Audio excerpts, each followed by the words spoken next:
नमस्कार। आज हम बात कर रहे हैं अकादमिक दुनिया से जुड़ी दो अहम खबरों पर। एक तो है गुजरात सेट 2025 की अधिसूचना और साथ ही दिल्ली के कुछ विश्वविद्यालयों में भर्ती के मौके। ये जानकारी उन सब के लिए काफ़ी काम की हो सकती है जो टीचिंग या यूनिवर्सिटी एडमिनिस्ट्रेशन में अपना करियर बनाना चाहते हैं। तो चलिए इन घोषणाओं को ज़रा खोलते हैं, देखते हैं कि इनमें सबसे ज़रूरी क्या है। बिल्कुल। कोशिश यही रहेगी कि हम इन स्रोतों से जो मुख्य जानकारी है, जैसे अहम तारीखें, कौन योग्य है, परीक्षा का पैटर्न क्या होगा, इसे बिल्कुल साफ साफ समझें। ठीक है, तो सबसे पहले गुजरात सेट 2025, गुजरात राज्य पात्रता परीक्षा मतलब GSET, ये 19वीं बार हो रही है। और जो सबसे पहली चीज ध्यान देने वाली है वो है तारीखें। परीक्षा की तारीख है 16 नवंबर 2025। हाँ, और आवेदन वो 18 अगस्त से शुरू हो रहे हैं। जी, 18 अगस्त से लेकर सिर्फ 6 सितंबर 2025 तक। मतलब समय काफी कम है सोचने और अप्लाई करने के लिए। बिल्कुल। ये थोड़ी चुनौती वाली बात हो सकती है, खासकर उनके लिए जो अभी पीजी कर रहे हैं। वैसे योग्यता की बात करें तो जनरल और EWS के लिए पीजी में 55% चाहिए। और बाकी श्रेणियों के लिए? हाँ, OBC, SC, ST, दिव्यांग, इनके लिए 50%। और एक अच्छी बात यह है कि जो लोग पोस्ट ग्रेजुएशन के फाइनल सेमेस्टर में हैं, वो भी अप्लाई कर सकते हैं। अच्छा। जी, पर शर्त है कि उन्हें GSET रिजल्ट आने के 2 साल के अंदर अपनी डिग्री पूरी करनी होगी। और हाँ, ये परीक्षा पूरे 33 विषयों के लिए होगी। 33 विषय काफी ज्यादा हैं। अच्छा, परीक्षा का पैटर्न कैसा रहेगा? पैटर्न में 2 पेपर होंगे, कुल 3 घंटे का समय मिलेगा। ओके। पेपर 1 जो है वो जनरल पेपर होगा, 50 सवाल 100 नंबर के, इसके लिए 1 घंटा। ठीक। और पेपर 2 आपके विषय का होगा, उसमें 100 सवाल होंगे 200 नंबर के, और उसके लिए 2 घंटे, मतलब कुल 150 सवाल 300 अंक। समझ गया। और फीस वगैरह? फीस का स्ट्रक्चर भी साफ दिया है। जनरल, EWS और शायद OBC क्रीमी लेयर के लिए 900 रुपये। स्रोत में OBC को लेकर थोड़ी सी अस्पष्टता है, पर सामान्यतः यही रहता है। अच्छा। और OBC non creamy SC ST के लिए 700 रुपये और PWD उम्मीदवारों के लिए सिर्फ 100 रुपये। परीक्षा केंद्र पूरे गुजरात में 11 शहरों में होंगे। ठीक है, तो ये तो हुई GSET की बात। अब जरा दिल्ली की तरफ चलते हैं, वहां भी कुछ हलचल है।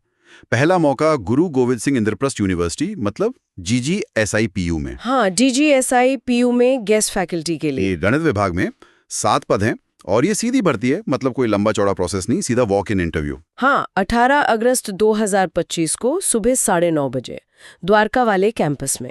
लेकिन योग्यता थोड़ी सख्त रखी है इन्होंने। गणित में फर्स्ट क्लास मास्टर डिग्री तो चाहिए ही, साथ में PhD भी जरूरी है। ये दिलचस्प है कि गेस्ट फैकल्टी के लिए भी PhD मांग रहे हैं।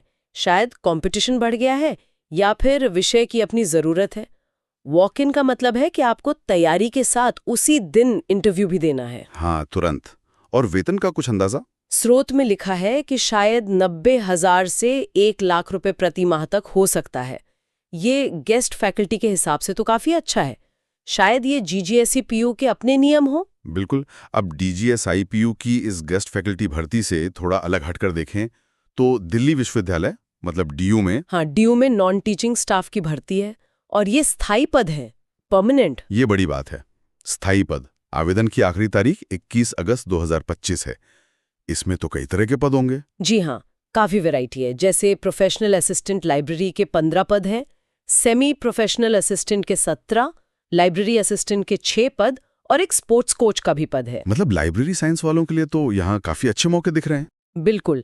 खासकर जो लाइब्रेरी वाले पद हैं, उनके लिए लाइब्रेरी साइंस में मास्टर या बैचलर डिग्री मांगी गई है। उम्र सीमा भी अलग अलग है। जैसे प्रोफेशनल असिस्टेंट के लिए 35 साल। और यहाँ चयन प्रक्रिया कैसी होगी? वॉक इन तो नहीं होगी? नहीं, स्थायी पद हैं तो प्रक्रिया भी थोड़ी लंबी है। पहले शायद एक प्रारंभिक परीक्षा होगी, MCQ वाली, फिर मुख्य परीक्षा जो लिखित होगी, वर्णनात्मक, और कुछ पदों के लिए स्किल टेस्ट भी हो सकता है। तो ये GGSIPU वाले वॉक इन से काफी अलग है। हाँ, ये ज्यादा गहन प्रक्रिया लगती है। और आवेदन शुल्क? शुल्क भी श्रेणी के हिसाब से है। अनारक्षित के लिए 1000 रुपये, OBC के लिए 800 रुपये और SC ST PWD के लिए 600 रुपये। ठीक है, तो एक बार फिर से मुख्य तारीखें याद कर लेते हैं। गुजरात सेट के लिए अप्लाई करने की आखिरी तारीख 6 सितंबर। और परीक्षा 16 नवंबर को। GGSIPU में गणित गेस्ट फैकल्टी का वॉक इन इंटरव्यू 18 अगस्त को। और दिल्ली यूनिवर्सिटी में नॉन टीचिंग पदों के लिए आवेदन की अंतिम तिथि 21 अगस्त है। तो ये सारे अवसर देखकर एक बात सोचने वाली है। एक तरफ GSET जैसी मानकीकृत राज्य स्तरीय परीक्षा है, जिसकी तैयारी का एक अलग तरीका होता है, लंबी तैयारी जी। और दूसरी तरफ विश्वविद्यालयों की अपनी तात्कालिक या स्थायी जरूरतें हैं, जिनकी भर्ती प्रक्रिया बिल्कुल अलग है, जैसे GGSPU का वॉक इन और DU की विस्तृत चयन प्रक्रिया। सही कह रहे हैं। ये शायद दिखाता है कि आज के अकादमिक माहौल में सिर्फ विषय की योग्यता ही काफ़ी नहीं है, बल्कि अलग अलग तरह के अवसरों को पहचानना, उनके हिसाब से अपनी तैयारी को ढालना और तेजी से प्रतिक्रिया देना, ये क्षमताएं भी उतनी ही ज़रूरी होती जा रही हैं। इस पर उम्मीदवारों को शायद अपनी रणनीति बनाते वक्त सोचना होगा।